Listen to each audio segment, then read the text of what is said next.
Travailler de 9 h à 17 h, c'est du passé. Un emploi à vie, mais qu'est-ce que c'est? Le monde du travail a tellement changé ces dernières années, une étude estime même que cette évolution est 10 fois plus rapide que la première révolution industrielle et que son impact lui est 3000 fois supérieur. Commençons par un état des lieux.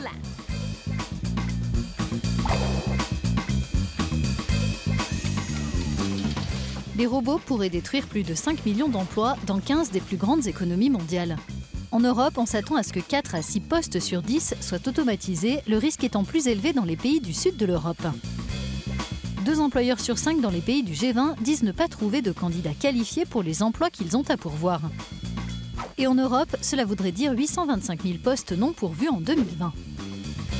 L'essor de l'automatisation aurait aussi pour conséquence de nous faire occuper 15 à 20 emplois différents au cours de notre vie. Real Economy a participé au Forum économique de Bruxelles où le débat portait sur la question de savoir si l'automatisation entraînera dans l'avenir une hausse importante de productivité. Mais sera-t-elle bénéfique pour les citoyens ? Les salaires vont-ils stagner ou à nouveau baisser comme cela a été le cas en Allemagne lors de la mise en place de toute cette automatisation? Pour chaque technologie, on voit très bien si les profits sont pour ceux du haut ou ceux du bas de l'échelle.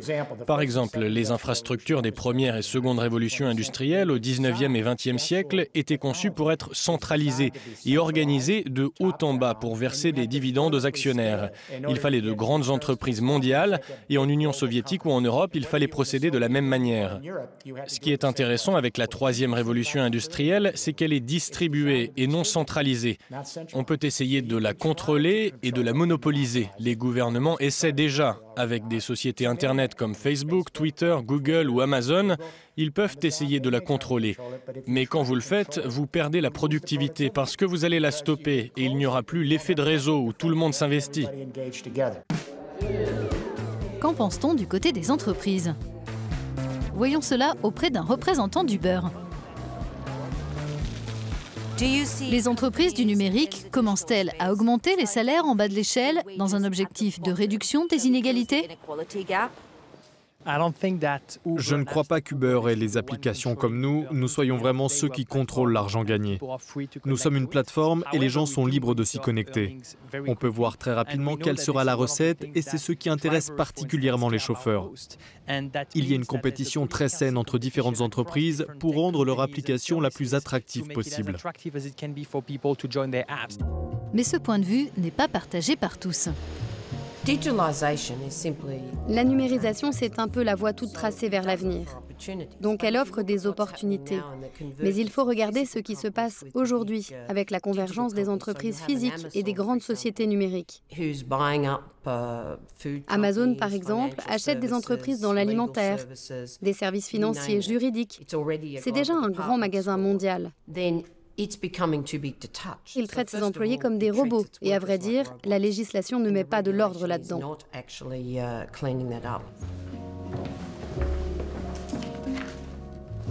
Comment s'assurer que des régions comme l'Afrique et l'Asie, les populations les plus pauvres, ne soient pas mises sur la touche? Le plus important, c'est que les gouvernements déterminent le rôle qu'ils peuvent assumer et utilisent tous les outils à leur disposition pour exploiter la technologie, au bénéfice de la majorité et non d'une minorité.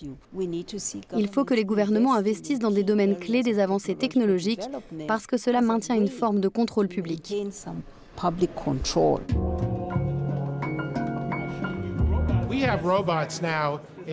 Aujourd'hui, il y a des robots dans la fabrication. On les déploie progressivement dans les lieux de stockage. Mais il n'y en a presque pas dans le commerce de détail, la construction, les services publics, la santé, les universités. Dans une immense partie de l'économie, les robots ne sont pas visibles du tout. Je m'amuse à chercher des robots dans ma vie quotidienne et je n'en vois jamais. Dans mon épicerie, on peut payer à des caisses automatiques, mais il y a toujours une présence humaine pour s'assurer qu'on ne vole rien.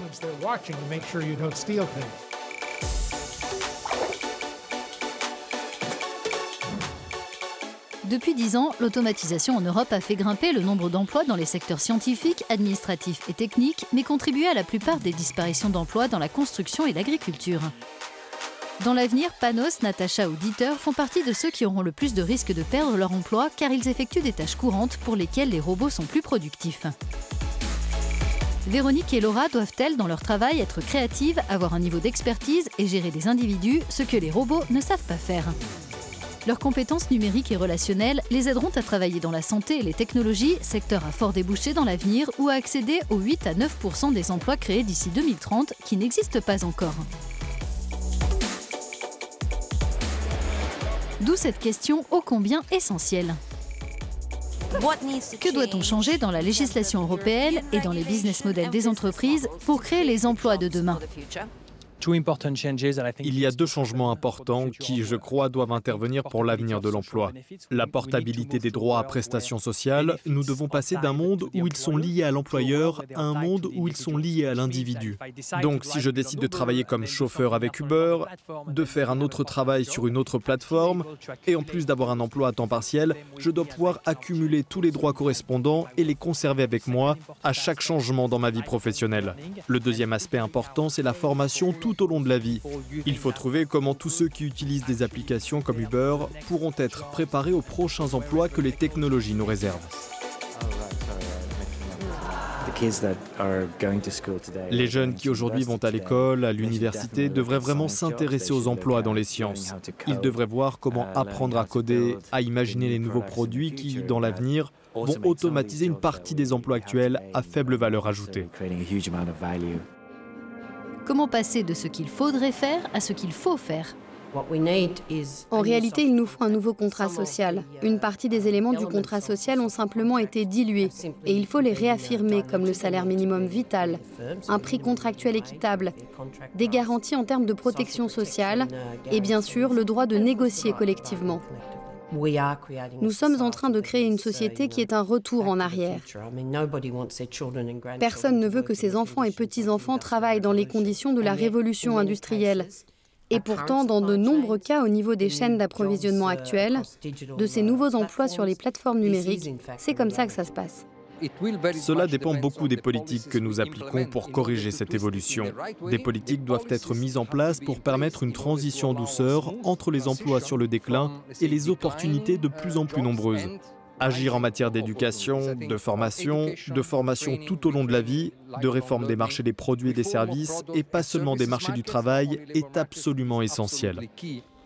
Les technologies et les infrastructures technologiques ne sont jamais neutres. Elles ont toujours un prix. Cela nous amène à cette nouvelle forme de globalisation, la glocalisation, où des entités au niveau des villes et des régions seront capables d'interagir virtuellement et physiquement les unes avec les autres dans le monde entier. Il leur suffit d'avoir un téléphone portable.